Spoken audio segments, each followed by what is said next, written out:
Bonjour à toutes et à tous et bienvenue encore une fois dans mon salon pour cette opus, oui, des anecdotes peu connues du cinéma spécial Pixar.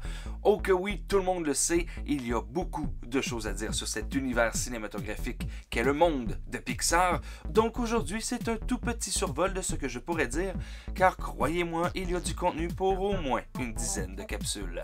Donc oui, mesdames et messieurs, on y va. Luxo Junior, une œuvre phare à on. Bon, pour les plus jeunes et les plus curieux d'entre vous, vous vous êtes sûrement déjà demandé pourquoi avoir choisi une lampe comme logo de compagnie. Pourquoi? Pourquoi avoir pris une lampe? Hein? Eh bien, sachez que c'est en 1986 que Pixar sort son premier court-métrage intitulé Luxo Junior, histoire qui raconte donc la légère aventure de deux lampes de bureau dont l'une joue avec une balle. Remarquez bien la petite balle? Tout le monde l'a vu? Tout le monde a vu la petite balle? On a vu la petite balle? C'est beau là? On la remarque? On la retient. On retient la petite balle. On retient la petite balle. Le film a pour but de non seulement promouvoir les capacités du studio, mais aussi promouvoir ce nouveau médium qu'est l'animation 3D. Et c'est ce qui est magnifique en fait, c'est que ce film est le premier succès de Pixar. Et oui, c'est un véritable succès. Pixar réussit non seulement à faire développer au public un attachement pour la petite lampe, mais il prouve aussi que cette technologie qu'il présente a de l'avenir. Depuis, chaque film de Pixar s'ouvre avec cette fameuse lampe qui saute sur la lettre I qu'elle finit par remplacer. Et j'espère sincèrement qu'elle est là pour rester. Je suis comme ça, moi. J'aime ça que les choses changent pas. J'étais bien dans le temps. Pourquoi changer les choses quand c'est bien de même? Je suis comme ça, moi. T'es un vieux maudit chialeux. Ce bon vieux cher Jerry. Le film Le Joueur d'échecs de Pixar fait facilement partie du top 10 des films d'animation que nous ayons vus. Clairement. Il faut aussi souligner qu'à l'époque, les courts-métrages de Pixar servaient entre autres à montrer l'évolution constante des animations et l'amélioration de la qualité graphique de la compagnie, afin bien entendu de pouvoir subsister grâce aux subventions et aux investissements. Et soit dit en passant, le film Le Joueur d'échecs est le premier film de Pixar dans lequel on peut apercevoir un être humain. Et pourquoi ont-ils attendu autant de temps avant d'en faire un dans leur propre film? Ben, ils attendaient d'être sa coche, c'est tout. Regardez l'année. On regarde l'année? Oh! Okay. On regarde l'année. Quand même.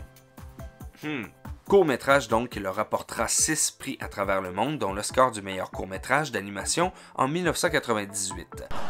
Jerry's Game, Jan Pinkava.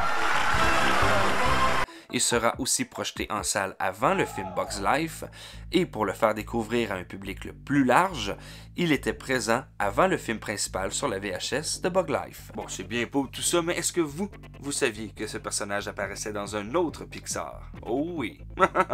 Et ce bon vieux Jerry, le vieillard de l'histoire, est ni plus ni moins que le collectionneur répareur de jouets qui remet Woody en état neuf dans Toy Story 2.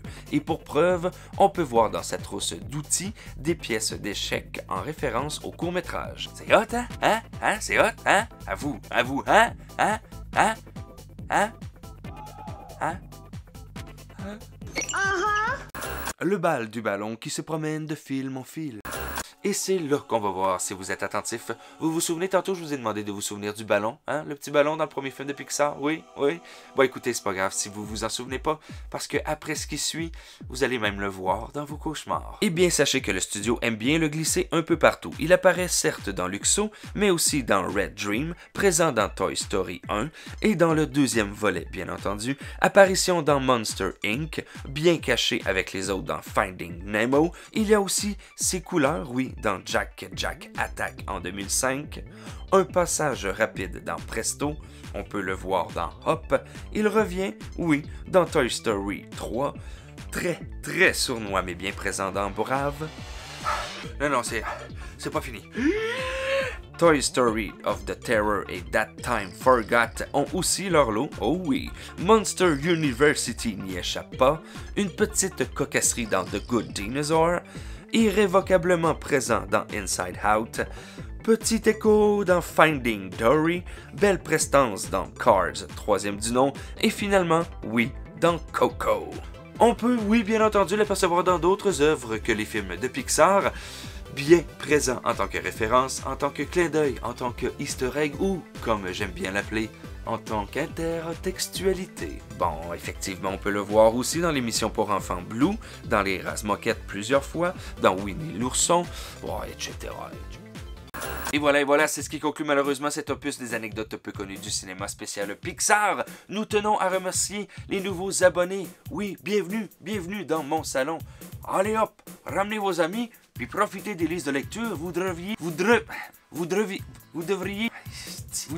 trouver votre compte d'après moi, parce qu'il y a pas mal de choses intéressantes. Du moins, j'espère. Bref, nous espérons que vous avez apprécié l'épisode d'aujourd'hui et si tel est le cas, bien vous pouvez toujours l'indiquer grâce au fameux oui pouce bleu et vous pouvez aussi vous abonner à la chaîne tout en clochettant votre geste. Pour ma part, eh bien je tire ma révérence, mais pas pour longtemps, oh que non, et je vous rappelle que vous êtes toujours les bienvenus dans mon salon.